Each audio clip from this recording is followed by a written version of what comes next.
Greetings. It's an honor to be here. I would like to dedicate this talk to my good friend Christian and Claudia. They've made a tremendous effort to put this conference together. So thank you, Christian and Claudia. I've also had quite a number of experiences with Amanita muscaria as well as Pantherina, and at later times I definitely want to talk to Ralph and other people about that. But this talk is going to center on the psilocybin active species. And because there are literally over 200 species that have been described in the genus Psilocybe to date, of which we now know over 100 of them are psilocybin active, I can't possibly show all the species that I would love to show you in the course of 45 minutes. I will try to speak slowly. It is not my nature, nor was it Jonathan's nature, but he did a very good job at slowing down. So I'm going to progress immediately to the first slides. If we could have the lights down. This is a photograph that was given to me by Peter First, and it's pottery from southern Mexico that is approximately 500 years AD, and I think it symbolizes what we're all about. We're at a gathering celebrating the beauty and wonderment of mushrooms, as well as other plants. And I think that these gatherings have progressed through millennia because of our common interest. Now, to give you some description, this photograph has never been shown in public. This is me when I was 19 years of age. And this is my first attempt at growing Psilocybe cubensis. And there's my pressure cooker there. And you can imagine the response that I got from very straight mycologists when I would walk into their laboratories at universities and say, I'm interested in mushrooms. You know, they would immediately stereotype me as to my particular interest, and they were quite right. But the psilocybin mushrooms have been my gateway into a larger arena of mushroom species, some of which I know now deeply will have a pivotal impact on helping us survive into the next millennium. There is a quote, and I don't know who first said it. I wish I did.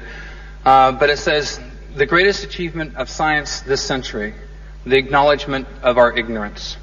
And I feel that very deeply. I come before you, and I want to be very clear, I know almost nothing about mushrooms. The more I study them, the more I realize the depth of knowledge that is soon or yet to be discovered. And this is also true. It takes many minds and many people's experiences to bring knowledge together. And I think we've tapped into a body of knowledge heretofore unexplored, even to its minutest level. And I think we're entering into a new age of awareness that is a whole new frontier with fantastic possibilities. So in 1976, and I see this conference as a continuation of that, Jonathan Ott and a number of other individuals started the first conference on psychoactive mushrooms. And it was held in Washington State at a place called Miller-Sylvania State Park. Directly after that conference, myself and Dr. Gaston Guzman, Gary Menser, now deceased, Stephen Pollack, also now deceased, and Stephen was one who first described Psilocybe tamponensis. Myself and Dale Leslie went on a wild mushroom gathering experience that lasted well over 2 weeks. And we were gathering specimens for Dr. Gaston Guzman's monograph on the genus Psilocybe, and he is the world's expert on that genus. And in the course of those travels, literally every time that we stopped the car and opened the doors, we were finding Psilocybes everywhere. It wasn't like we were going after Psilocybes, Psilocybes were coming to us. And I see that again and again. Those of you who have been mushroomed, we are selected, I feel, by the mushrooms. We become communicators or vehicles of knowledge. We don't own this information, and I don't think that any of the speakers pretend that we even have any copyright to that knowledge. The mushrooms come to us. They impassion us. They excite us, and through that excitement and research, etc., we recommunicate larger and greater ideas than our own minds can create. So, my partner and I, Dusty, we live a few miles from here. We live at the base of the Olympic Peninsula, of the Olympic Peninsula, of of Washington State, which is in the far west coast region of North America. And we do a lot of this. Dusty is an incredible hiker, and oftentimes I'm trailing, 50 to 100 feet behind her, trying to catch up. And we go into the old growth forest in search of new taxa, in search of new mushroom species. And we see that the old growth forests are one of the few places left on the planet where the fungal genome is relatively undisturbed. And the ecological niches that are shrinking because of overpopulation, pollution, et cetera, we're losing an enormous number of potential candidates that have significant medicinal properties, as well as those that are psilocybin active. So this is where we live. We live right here in this facility. We have a 17-acre farm, and this is on Skookum Inlet, and it's at the very southern reaches of the Puget Sound. And this is our research facility, and it's 17 acres, 400 feet of waterfront, and we have two state-of-the-art laboratories in vitro, wherein we do in vitro propagation. We have 3 growing rooms where we test different strains, etc. Now, in 1980, I started a business called Fungi Perfecti, and my business today, I'm sure, would be very affluent. I'd be a very wealthy person had I chosen to sell spore prints of psilocybin mushrooms. I chose not to. The situation in the United States is quite different than here. And the authorities there watch very carefully to see if you are involved in selling, for instance, spores and then selling equipment for the cultivation of those into what the United States considers an illegal substance. Many businesses in the United States, unfortunately, have been busted by the DEA, etc. Specifically, Tom Alexander, who was the editor and founder of Synsimia Tips. He is a classic example. And so we chose not to sell psilocybin spore prints, and in the United States I am self-censored. No one's told me to be quiet about the subject. Books are protected by our Constitution. We have so-called freedom of speech, but it's looked upon very critically when it comes to drugs. And since the psilocybin active mushrooms are considered, drug-producing organisms, we have to be very careful. Now, it may well be that I could have gotten away with that, and I would be a wealthy person today. But it was far better for me to continue on my path and to write books and let others do that, because I'm in this for life, and I can't do what I do best behind prison bars. So I chose to direct myself very carefully. And so there's people who have dealt with this. I apologize to you right now if you've asked us questions about psilocybin mushrooms over the internet, etc., and you've gotten this reply. I'm sorry, we do not discuss the cultivation of psilocybin mushrooms. Now, don't be offended, because all the information is in my books, and should you want information on the cultivation of psilocybe cyanescens on wood chips outdoors, there are not only chapters of that in my books, but there's also other species that are edible and gourmet mushrooms, and the techniques are virtually the same. All you do is substitute one species for that description or technique, and you can quickly come to the same conclusion. So, probably the most significant psilocybin active mushroom of this century is Psilocybe cubensis. This photograph was taken outside of Palenque in Mexico, and this single mushroom, as most all of us are aware of, can easily be cultivated and is extremely popular. The cool thing about this whole field is that we can collect spore prints, we can put them on paper, we can put them into envelopes, and we can mail them all over the world. And it's a very convenient and easy way to spread spore mass and progeny. All of you here, whether you know it or not, are psilocybin mushroom cultivators by the mere fact that you're in this room with each other. We are all spreading spore mass on our clothes, on our hats, etc. And by going back to our respective homes, the mushrooms are using us as vehicles for spreading their spores. And I don't think this is necessarily happenstance. I think there's a grand design in this whole scheme, as I'll show. And a very fun thing to do, and I hope many of you come to Palenque. We kind of started this tradition 2 years ago. Is there's lots of Psilocybin cubensis growing in the fields there, and so before everybody departs, we encourage them to take spore prints on their hats, spore prints on their clothing, and then when you go through customs and you get onto airplanes, even though you may be deciding extremely conservative neo-fascist Christian types, you can enlist their support for spreading spores around the world.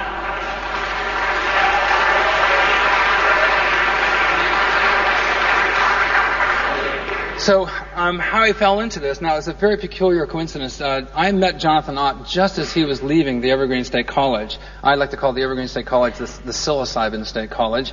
In 1975, 1976, I went there, and Jonathan was just going on to study with Dr. Gaston Guzman in Mexico. By coincidence, we ended up in the same laboratory complex with basically some of the same people. And from Jonathan's initial interest in psilocybin mushrooms, Dr. Michael Bugh got a DEA license, a Drug Enforcement Administration license, which then covered my work and that of Jeremy Bigwoods. And then between the four of us, we went on to publish maybe a dozen papers on the pharmacology or taxonomy of psilocybin active mushrooms. So my specialty was scanning electron microscopy. I was a lab rat. I spent hundreds, thousands of hours in front of the scanning electron microscope, primarily looking at psilocybin mushrooms. So I'm going to show you some of those micrographs, which were then included in Dr. Gaston Guzman's monograph and used to delineate different species in the genus Psilocybe. So this is a spore of Psilocybe baeocystis. Most of the spores in the genus Psilocybe tend to be ellipsoid and smooth, and they typically have a germ pore right here, and this is the site of where it all begins. This is where spore germination starts. And then coincident with the germination of spores is the competition with bacteria. And it's from that dualistic situation between bacteria and fungi that we've gained most of our notable antibiotics. And so I want to try to impress upon you that psilocybin mushrooms are not just magic in the sense that they can have these effects, but I think they are instrumental in creating an ecology of consciousness. And I believe that in the 1960s and 1970s and going on to today, the ecology movement is largely driven by a keen sense and a keen benefit of knowledge gained through psilocybin mushrooms. And I think many people here share in that, is that when you eat large doses of these mushrooms, you're impressed by many different things, but there's a kind of a call to arms. There's a calling out from nature that the earth is in trouble, that these are the guardians of the planet, and it's our turn, to accept this responsibility and to try to repair the harm and to preserve the ecosystems of this planet before it's too late. So I don't think it is a hedonistic, egocentric experience. I think it's a global experience, and I don't think it's just by coincidence. I think there is an ultimate design behind all of this. So spores germinate, and here we have one spore of Psilocybe pelliculosa that is germinating. And then very quickly, as one spore germinates, adjacent spores are stimulated into germination. So there is a kind of a domino effect where there's an increasing number of spores that are germinating as time goes on. And then very quickly a mycelial network is created, a web. And this mycelial network you can see here, and there are spores underneath. In fact, this is a spore print that I added water to, and the spores germinated, and then this overlaying mycelial network covered the spore print. Now, very quickly, this mycelial network extends, and it's exquisitely well designed. It's a mosaic of cells, and I believe it is Earth's natural internet. There are mosaics of interfacing mycelial networks upon one another over every landmass on this planet. If you were to take a cubic inch of soil or sawdust that is well permeated with mushroom mycelium, and you were to stretch the cells end on end, there can be more than a mile or 2/3 of a kilometer of hyphal cells stretched end upon end. So in this much soil, there can be almost a kilometer of mushroom mycelium stretched end on end. There is no site-specific orifice for the digestion of nutrients. The entire surface area is a membrane for the release of enzymes and acids which break down plant material. It is the entire foundation of our ecosystem. Without fungi, all the plants would quickly die because there would be a lack of nutrients. It's the recycling of dead plant material and other organic complexes back into the ecosystem that is made possible by the mushroom mycelium. I believe this mycelial network is a neural network for the Gaian consciousness. I believe we all are partaking and taking steps through different doors, coming to the same realization that we aren't separate from this planet. We are of this planet. We are a community. You know, our minds may think that we are humans and those are animals and those are plants, but I think many of us have come to realize that we're all part of a one. And the mushroom mycelium is the natural neural net that is sentient. And I do not exaggerate. I believe that mushroom mycelium has a consciousness. It is sentient. When something happens in the ecosystem, especially a catastrophe, it is the mycelial networks that sense this and then design responses for quickly capturing nutrients that are locked up in dead organic plant material, wood, etc., and then colonize it and then recycle it back into the ecosphere. And I think that all of us, you know, whether we are willing or knowing or unknowing participants in this process, I think as time goes on, the importance of our being aware of these processes becomes paramount. So here's an example of Psilocybe azurescens, which is one of my favorite species right now, that is tenaciously holding together wood chips of alder. And this is what I seek as a cultivator to do, is to create a mycelial tenacity, a mycelial platform that is dense enough that you can then, this platform can explode into mushrooms or be used as spawn. And I have another book that I'm working on that should be out in the next year, which is a totally non-technical book about how to use transplantation techniques for moving mushroom mycelium from one place to another, and you can create a perennial psilocybin mushroom bed outdoors in your backyard. It's very, very easily done.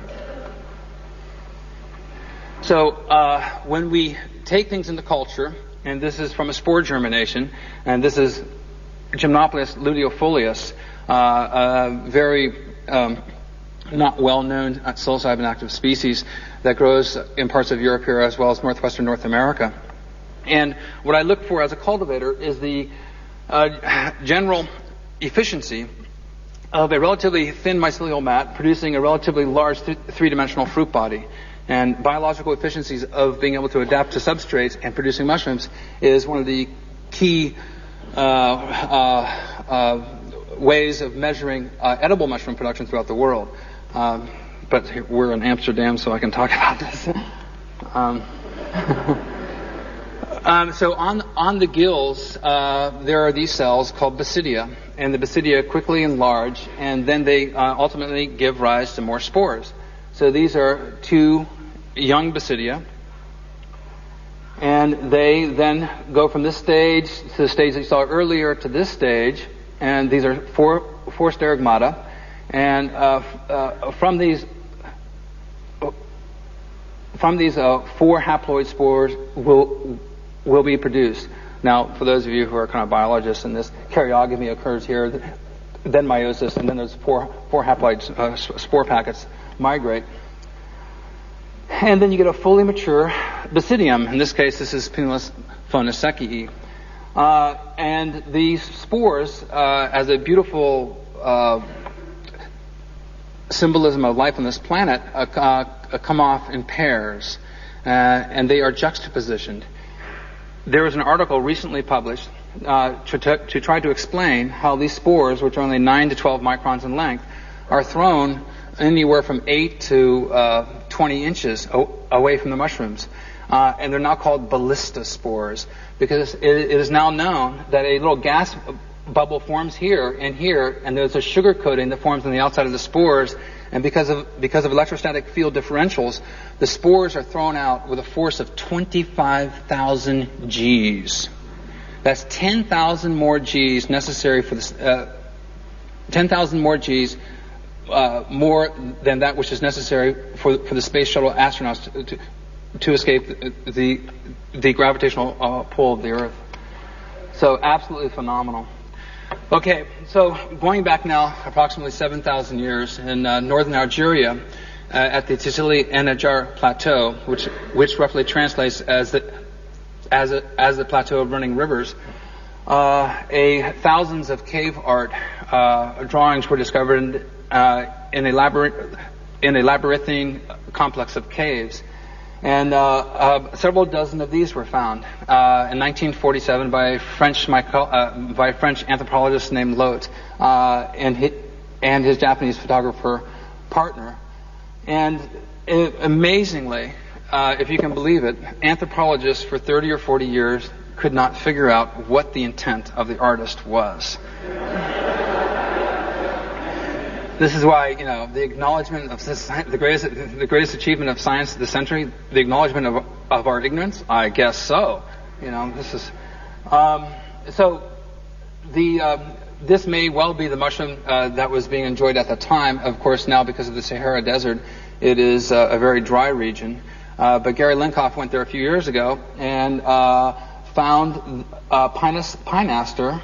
And this psilocybe mushroom coming out of it, and which we believe is Psilocybe maryi. And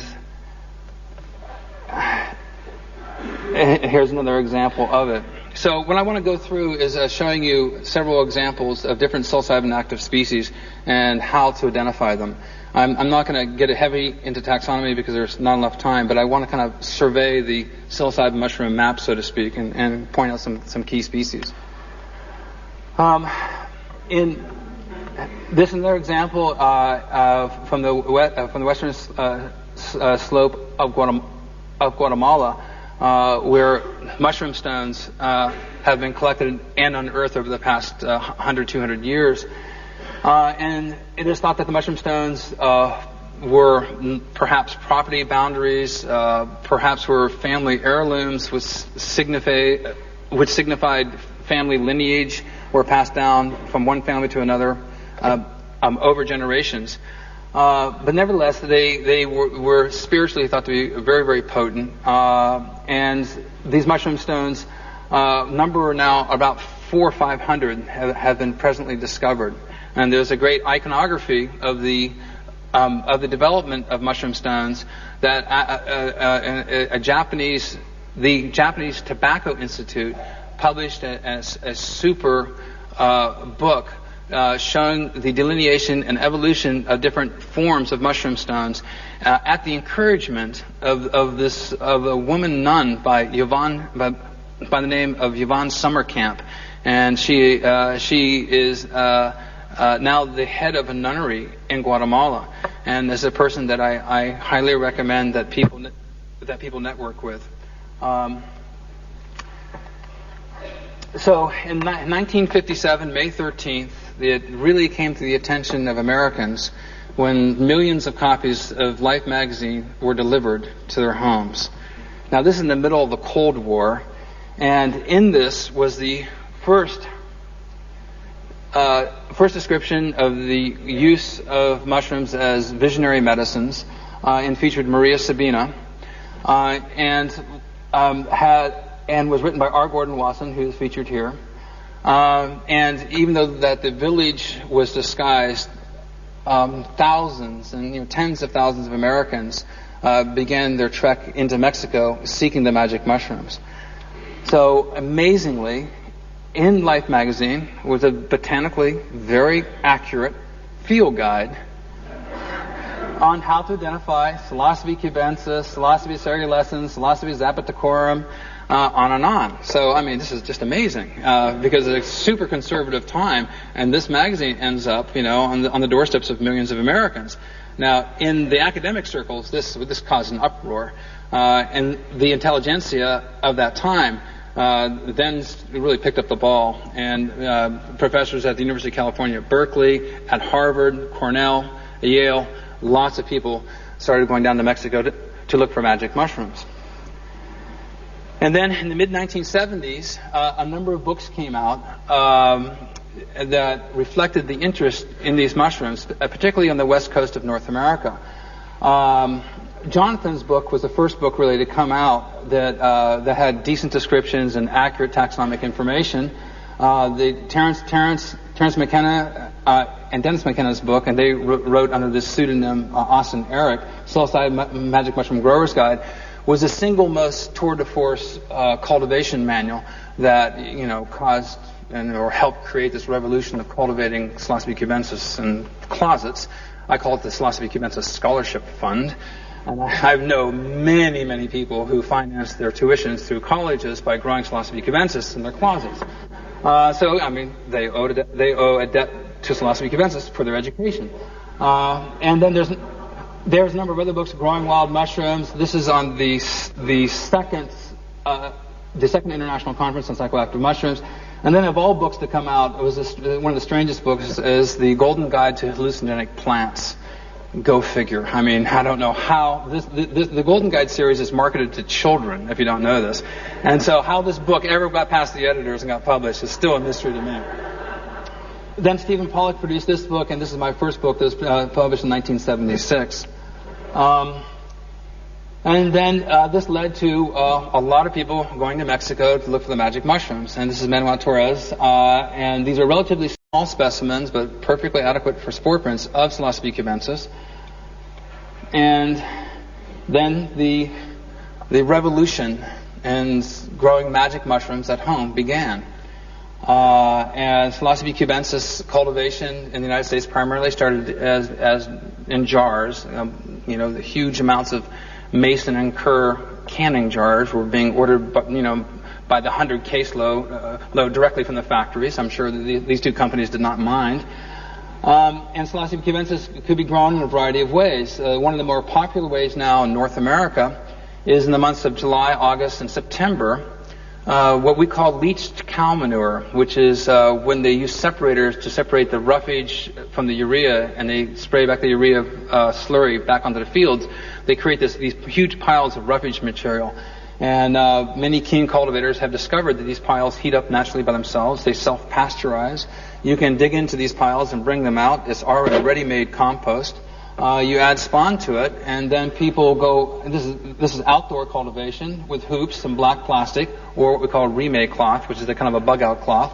And you can do outdoor or bed cultivation and grow literally hundreds and hundreds of pounds outdoors, kind of semi-naturally. The advantage of this is you have entropy as an ally. Should you have insects coming in, they go away, and there's natural predators out there to the insects. So this is one of the more favored ways, and really not discussed by anybody in any book. That is the simplest way to, in a sense, fly under cover of the U.S. government, because the growing cycle is very short. It's outdoors. It doesn't kind of meet the description of a laboratory, underground drug laboratory. It's more in the garden environment, in amongst the vegetables, etc. So it's a very, very simple way of growing massive amounts of Psilocybe cubensis in a very, very short time. And you can grow it also on pasteurized wheat straw, as is shown here. More Psilocybe cubensis. When you're getting over about 4 pounds per square foot, or 2 kilograms, I don't know what it converts to in square meters, around 2 to 5 pounds per square foot of Psilocybe cubensis fresh weight. That's pretty much the average good yield. And when you're a master cultivator, you're getting 7 pounds per square foot, which is fresh weight. So that's almost 3/4 of a pound dry weight. Very significant. It's a beautiful mushroom. Many of you here have grown it and fallen in love with it. It is a majestic mushroom. And when the partial veil begins to tear, the first partial veil, that is a holy ceremony for many of us cultivators. Because as the first mushrooms develop and the first veil tears, you can watch it tear in about half an hour to an hour. and it's a joyous moment, and it's one that should always be celebrated. For those of you who are cultivators, I encourage you to pick up that ritual. So, and then there was a plethora of other books that came out. This is the Leonard Enos book, which was really, it was the first book, and I give him credit for that, but it was a terrible book. It was largely a rip-off of other people's work and had a lot of misinformation in it. But there was also some other books that were not very good. This is probably the next to the worst book ever published on mushrooms. And then this book here says that, you can use metol, which is a photographic reagent, and it stains mushrooms blue, then the mushrooms are psilocybin active. That's patently false. So there was a lot of misinformation that was being published. And then, in the course of the past 20 years, I've produced these books. This is my first field guide. This book now sold over 100,000 copies, and still sells more each year, which is like totally surprising to me because it came out in 1983. And this is the book that I'm very proud of, and this is 600 pages long, and it's mostly on the cultivation of gourmet and medicinal mushrooms. There is a section on the cultivation of psilocybe mushrooms outdoors in that book as well. And then my more recent book, this one here, which literally sat in a drawer. Many of you have started big projects. Anybody who has written a book here knows, especially Christian's last book. I mean, that's a clear example. It nearly killed him writing it. That's no exaggeration. Because when you get involved in these projects, if you conceive the enormity of the entire project all at once, you'd never start it. But there's something about this subject, and these mushrooms inspire us, and these plants inspire us to give us the courage and the strength and the stamina to go on. So any of you who have built a house, who have done other books, my sympathy and empathy is with you, because it's a very lonesome project. No one really is there to do it but yourself. But it's the same thing as building a house in my mind. So the number of mushrooms that more of the prominent species that I want to cover. This is a photograph by Jim Jacobs. This is Psilocybe mexicana, known as Teonanacatl, or God's flesh. This is one of the mushrooms that was revered by Mesoamericans for centuries prior to the invasion of the Spaniards, who brought cattle with them. And the Psilocybe cubensis is associated with the Spanish invasion. So Psilocybe cubensis traditionally, in the past 50 years, have been given to tourists. And Psilocybe mexicana and these other mushrooms are revered and used for private religious ceremonies by native peoples. So Psilocybe mexicana is what I call the liberty cap of Mesoamerica. It looks very, very similar to Psilocybe semilanciata. And Psilocybe mexicana can easily be grown. It produces sclerotia, which can be harvested, and they're like potato-like structures, and then you can bury them in soil, and then mushrooms come up. And this is one of the sweetest and dearest mushrooms that I've grown, because to me, it's like God touched the top of every mushroom, and it's like a sunburst. And I feel a strong affection for the species. Psilocybe tamponensis. We were at one of the coffee shops, and they had fresh sclerotia, Psilocybe tamponensis, right beside sushi. I mean, where else in the world can you get sushi and Psilocybe tamponensis sclerotia side by side? But in Amsterdam, I love this city. And it is very similar in appearance to the temperate relative Psilocybe semilanciata, which you have here in Holland. And Psilocybe semilanciata is a very safe mushroom to pick. It tends to grow exclusively in pasture lands, and there's very few poisonous species that are like it.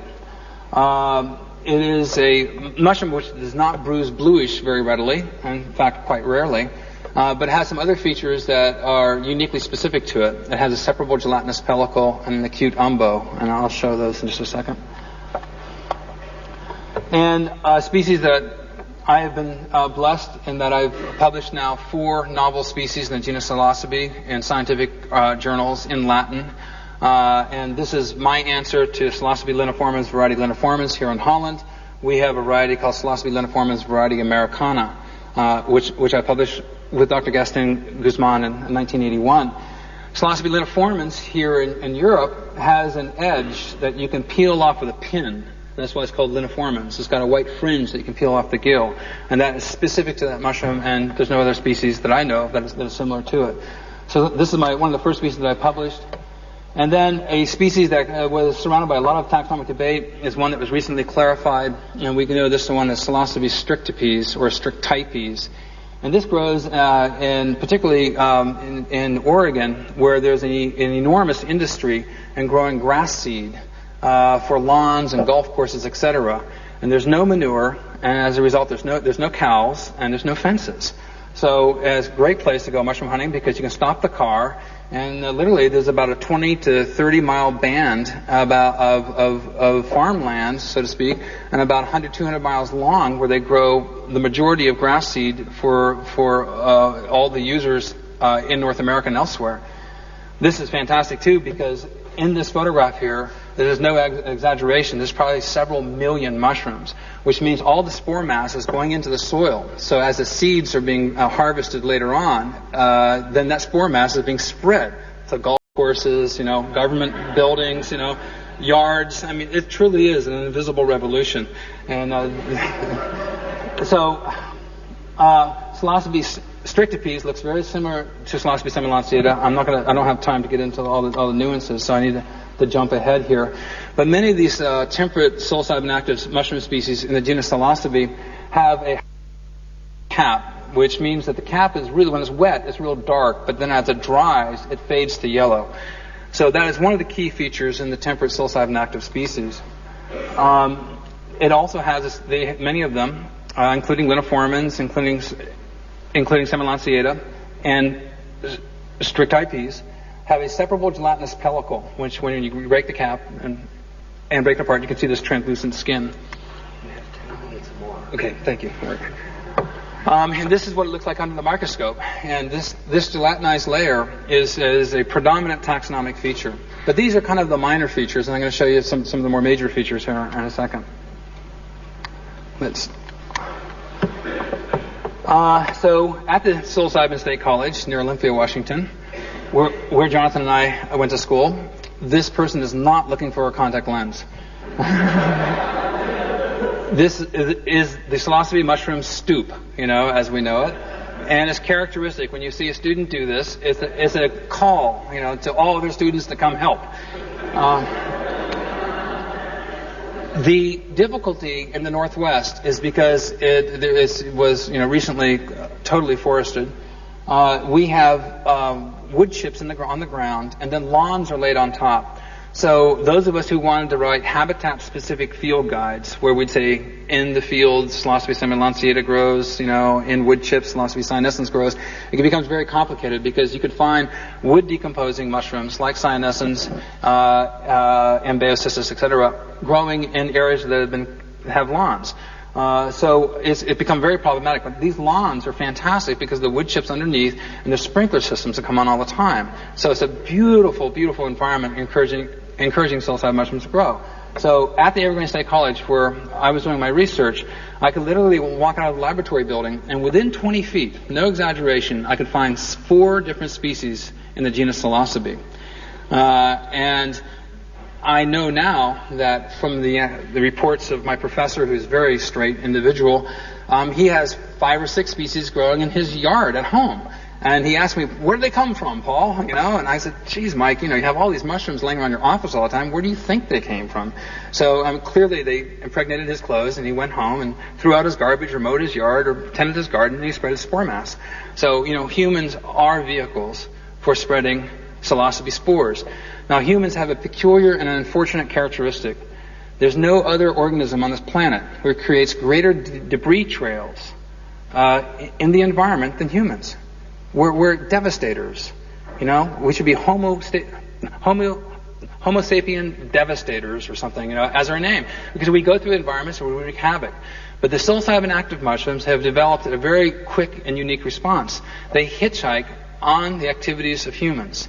So the chipping of wood, the laying down of lawns, allow these species to predominate. So these mushrooms are growing now, sometimes to the exclusion of other species.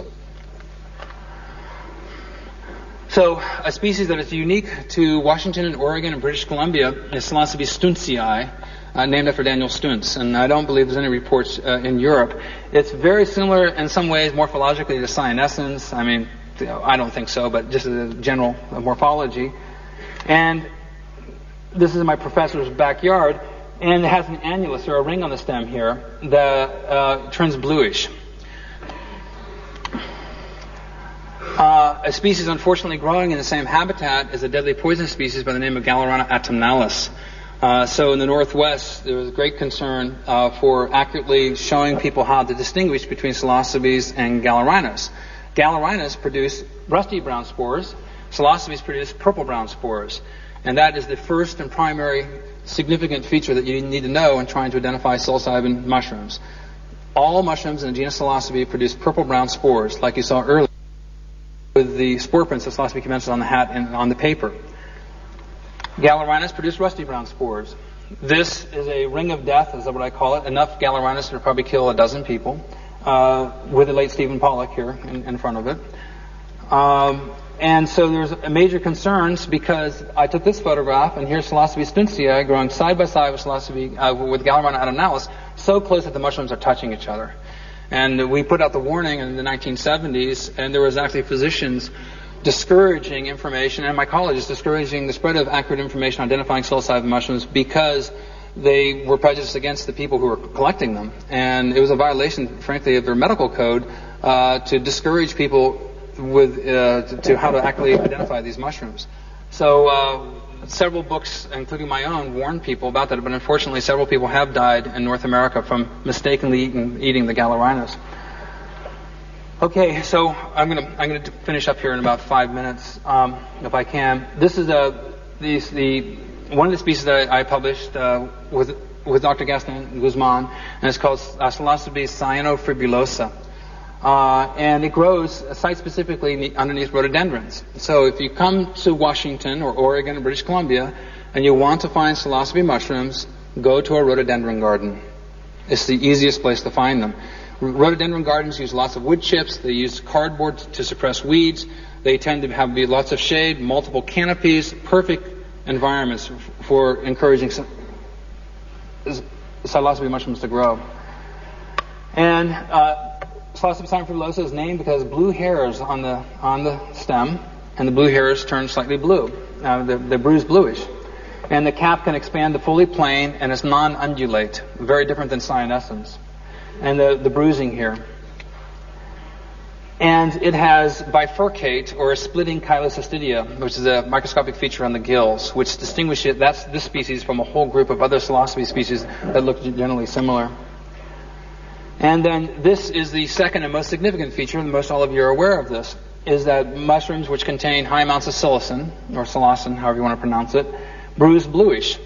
So the combination of having a purple-brown spore print and the fact that mushroom bruises bluish, those two conditions met, without a doubt, you have entered into an arena of psilocybin active species. There's some bluing stropharias, which are not poisonous and are questionably psilocybin active or somewhat similar, but 98% of the species that are psilocybin active, that are potent, that produce psilocin, have this bluing reaction. So if you pick a mushroom that has purple-brown spore print and it bruises bluish, then try it, eat it. It's not going to be a poisonous mushroom. It'll be a psilocybin active mushroom probably. This is Psilocybe beocystis, which is a very rare and hard to find species in Washington, and it blends in with the background, and it's also very, very potent. And there's lots of stories associated with this that I don't have time to get into. Another example of Psilocybe beocystis.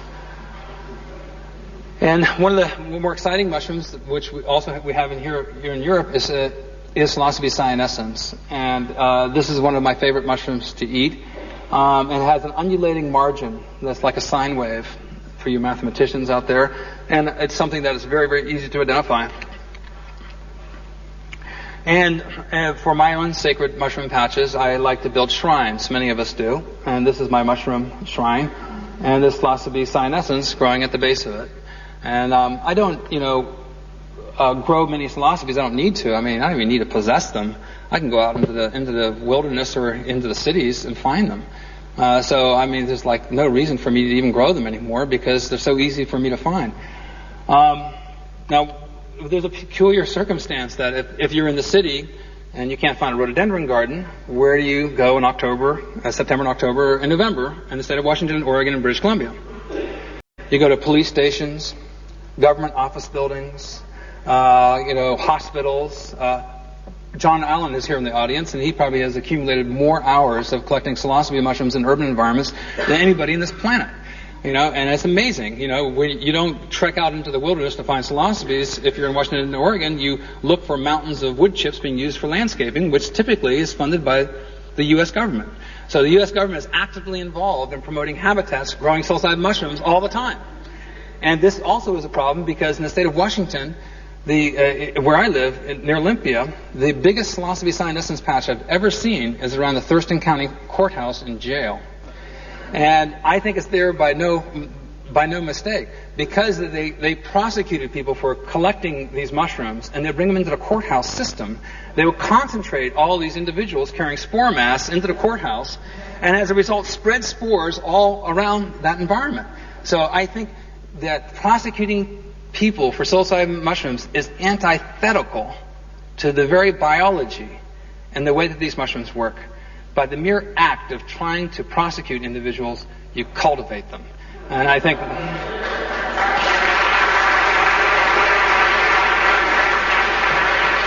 Okay, Christian, can I have 5 more minutes, right? 5 more minutes, right? Okay. Okay, this is a photograph of Christian 2 years ago, and this is the third species that I published with Dr. Gartz, who's here in the audience. And this is where the native habitat for Psilocybe azurescens is. It's literally at the junction of the Columbia River, which is a mammoth river, one of the largest rivers in North America, as it joins into the Pacific Ocean. At the cusp of the Columbia River meeting the Pacific Ocean, there's these sand dunes and spits of land that go out into the ocean. At that very junction, where there's massive amounts of wind and tremendous devastation from the environment, this mushroom grows in profusion, almost to the exclusion of other species. And it is known as Psilocybe azurescens. And it's called azurescens because the mushrooms, you blow on them, they turn blue. They're so potent. They have fibrils on the stem that just emanate this glowing azure color. And then the mushrooms are also notably quite large. And this mushroom here, I think, dried down to about 5 grams. So for you QB cultivators out there, you know what that means. And it also has a very strong hygrophonous cap and has rhizomorphs at the base of the stem. Now, in my next book, all of you growing Psilocybe cubensis, Psilocybe azurescens, Psilocybe cyanescens, this is stuff I can't talk about in the United States, you can cut the base of the stem here from the and get bundles of rhizomorphs, sandwich it in cardboard, and all these stem butts regrow as spawn. You don't have to buy spawn or spores or anything from anybody else. Once you get the mushrooms, and try this, it's fantastically easy. You just cut the base of the stem with the rhizomorphs here, wet corrugated cardboard, separate it, put the stem butts, lay it into the cardboard, laminate it over it, spray it, several times a week, and all the stem butts regrow into spawn, and you end up with a huge amount of mycelium then that you can relaunch out into the environment. It's a coup d'etat technique that I think will revolutionize. And we all have too much cardboard around. Psilocybe azurescens is one of the most beautiful mushrooms. This is one of my better photographs of it. And it's a mushroom that I feel a strong bond with. It is no mushroom to play with. It is extremely potent. And as all of these entheogens, we all need to respect them, and sometimes you can only respect them by doing too much, and then you really know what you're dealing with. So, but it's a very, very potent species, far more potent than other ones. And it's very beautiful. We call it the flying saucer mushroom. It tends to be umbonate. It has an even cap margin, not undulating. And it's very easy to grow, like cyanescens, but about twice the kick, twice the potency. And they can be, as you can see, relatively large, and they bruise so dark blue they can become indigo black. They're that high in psilocin. Psilocybin dephosphorylates into psilocin, and when you adjust the mushrooms, you're getting off on psilocin, not psilocybin. So psilocin, presence of the bluing reaction is the indicator, probably of a co-degradation pathway of a compound yet unknown, which has a blue pigment. But it's a direct correlation for how potent the mushrooms once were. And then another mushroom that we have in the Northwest is very common in the ancient old growth and along trails is Psilocybe folliculosa. The sister species, Psilocybe sylvatica. Psilocybe folliculosa can grow right beside Galeron autumnalis, also a deadly poisonous species. And then the last species that I've published to date, I named after Dr. Andrew Weil, who's a naturopathic physician in the United States, some well known. And this mushroom grows at these interface environments. Many of these do, between grasslands and shrubs. And this is now named and published as Psilocybe weilii, after Andrew Weil. And it grows in northern Georgia, which is the center of conservatism in North America. So right in the middle of the most conservative Baptist community, this mushroom comes up. I think it's like, it knows, right? And so I was very thankful when I saw this came out last week. This is an article by Norderloos, which re-examined the type collections of some of the major psilocybin active species. And in this mycological journal, he used the photographs in my most recent book, Psilocybin Mushrooms of the World, as icon photographs representative of the species concept. So I'm very thankful and very delighted that the taxonomy that I have proposed in my book has held the test of time, and now it's been selected out by other mycologists as true examples of the epitome of what the species concept should look like. And so I just want to close. This is our homepage for people who haven't surfed into it. And this came to me when I was driving down the highway and smoked a joint and listening to the Grateful Dead Terrapin Station, one of my favorite Grateful Dead songs. And it came to me, now, what is this about mushroom mycelium? Because when lightning strikes, mushrooms come up. The mycelium is rhizomorphic. It resembles neurons. And now there has been a report of a meteorite that came from Mars that was found in the Arctics, where mushroom-like mycelial structures have actually been identified. And I believe that this simple replication, this linear replication of cells, is a successful model that is being repeated throughout the universe. Terence McKenna was one of the first people to propose that mushrooms may have come from outer space. And the more that I studied this subject, I think he's right. I think that these forms are self-replicating. Nature builds upon successful models, and I think that these mushrooms, and even psilocybin mushrooms, may indeed be in the future common throughout the universe. Thank you very much.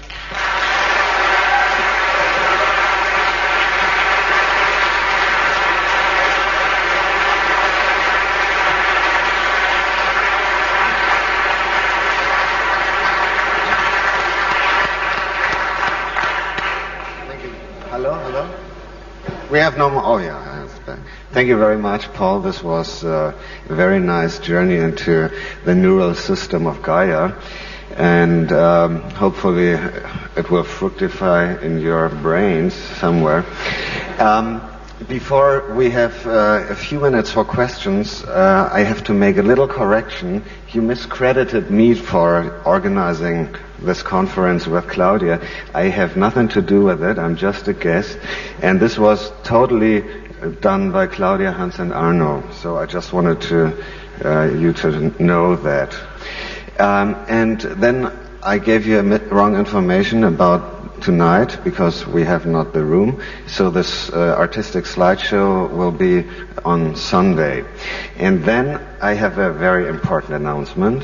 And maybe some of you already know that the surprise guest will be here. And that is Albert Hoffman. And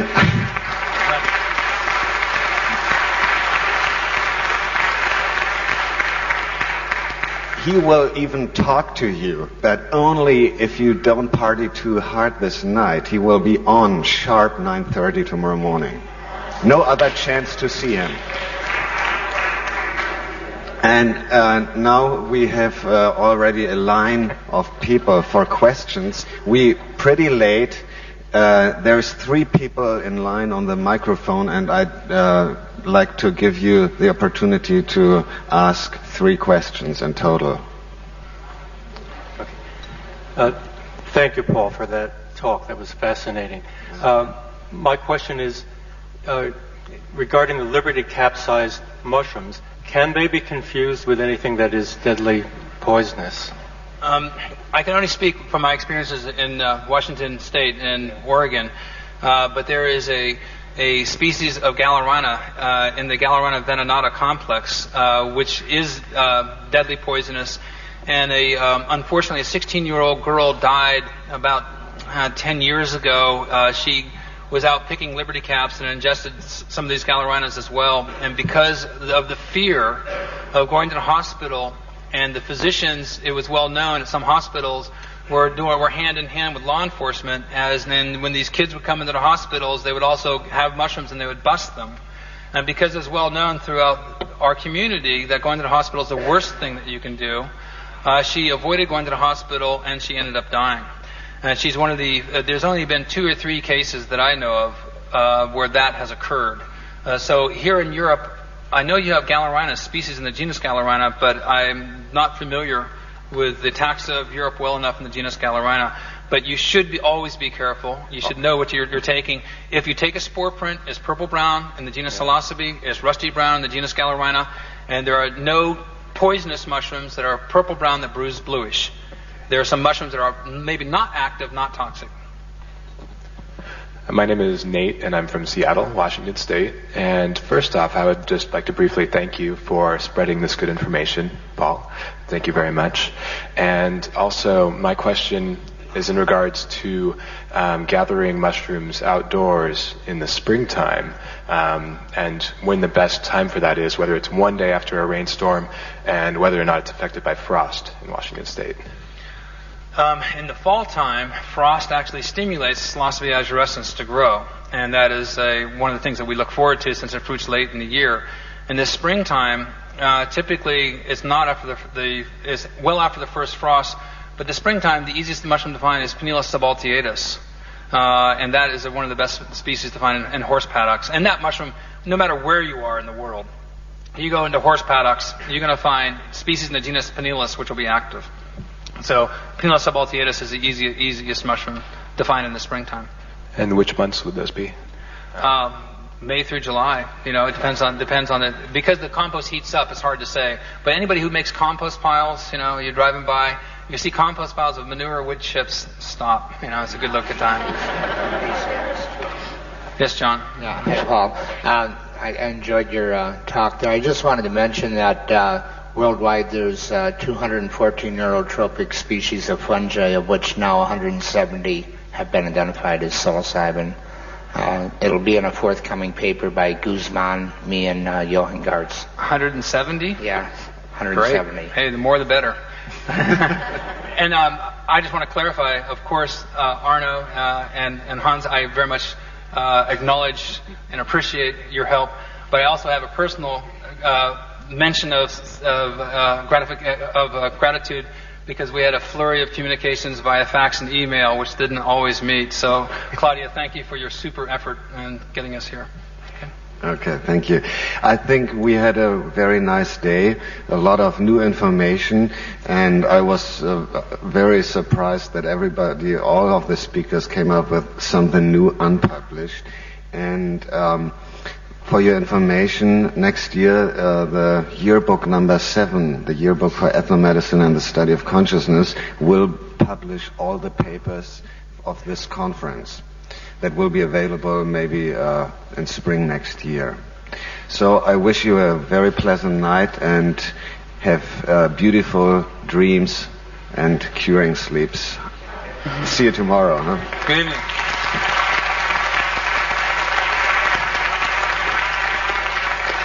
Before everybody leaves, I would like to say that... Yeah, me too. I also would like...